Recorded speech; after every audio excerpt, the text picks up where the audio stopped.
ഖുർആനിൽ എവിടെയാണ് തലയിൽ തട്ടണമെന്ന് പറഞ്ഞത്? ഇല്ല. ഞാൻ വ്യക്തമായിട്ട് പറയാം. ഇതേപോലെയുള്ള കുറെ കാര്യങ്ങളാണ് ഉള്ളത്.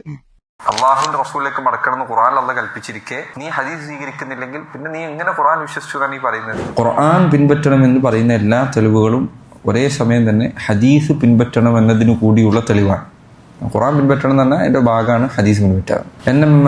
ഖുർആനിൽ അമർ ഇത്തിബാ നബി സല്ലല്ലാഹു അലൈഹി വസല്ലം. കാരണം ഖുർആനിൽ എന്ത് വന്നിട്ടുണ്ട്? നബി സല്ലല്ലാഹു അലൈഹി വസല്ലമയെ പിൻപറ്റണം എന്ന് വന്നിട്ടുണ്ട്. ഒരിക്കൽ അബ്ദുല്ലാഹ് ബിൻ മസ്ഊദ് റളിയല്ലാഹു അൻഹു അദ്ദേഹത്തിന്റെ അടുക്കൽ സ്ത്രീ വന്നിട്ട് പറഞ്ഞു, നിങ്ങൾ മുടി ചേർത്ത് വെക്കുന്നവളെ, വിഗ് വെക്കുക, അങ്ങനെ ചെയ്യുന്നവളെ നിങ്ങൾ ശപിച്ചതായിട്ട് ഞാൻ കേട്ടു. ഞാൻ വിശുദ്ധ ഖുർആൻ അതിൻ്റെ ദഫ്തർ മുതൽ ആദ്യത്തെ ദഫ്തർ മുതൽ അവസാന ദഫ്തർ വരെ ഓതി തീർത്തു. ചട്ട തുടക്കം മുതൽ അവസാനം വരെ ഓടി തീർത്തു. ഖുർആനിൽ എവിടെയും ഞാനത് കണ്ടിട്ടില്ല. അള്ളാഹു സുബ്ഹാനഹു വതആല മുടി ചേർത്ത് വെച്ചവളെ ശപിച്ചതായി ഖുർആനിൽ എവിടെയും ഞാൻ കാണുന്നില്ല. അപ്പോൾ ഇബ്നു മസ്ഊദ് അദ്ദേഹം പറഞ്ഞു, ഖുർആൻ ശരിക്കും ഓതിയിരുന്നെങ്കിൽ എനിക്കത് കാണാമായിരുന്നു, ഖുർആൻ തന്നെ ഉണ്ടത്. അവർ പറഞ്ഞു, ഖുർആനിൽ എവിടെ ഖുർആനിലില്ല. ഇല്ല, ഖുർആൻ മുഴുവൻ ഞാൻ ഓതി നോക്കി. അപ്പം അദ്ദേഹം ഈ ആയത്ത് ഓതി. അദ്ദേഹം വമാ അതാകും റസൂലു ഫഖുദൂഹു വമാ നഹാകും അൻഹു ഫൻതഹു. അള്ളാഹുവിന്റെ റസൂൽ നിങ്ങൾക്ക് കൊണ്ടുവന്നു തന്നത് നിങ്ങൾ സ്വീകരിക്കുക.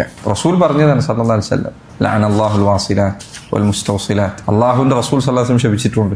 റസൂലുള്ളാഹി സ്വല്ലല്ലാഹു അലൈഹി വസല്ലം പറഞ്ഞത് സ്വീകരിക്കണമെന്നത് ഖുർആനിന്റെ കൽപ്പനയാണ്. അപ്പോൾ ഖുർആൻ സ്വീകരിക്കണമെന്ന എല്ലാ ആയത്തുകളും ഹദീസ് സ്വീകരിക്കണമെന്നതിന് കൂടിയുള്ള തെളിവാണ്.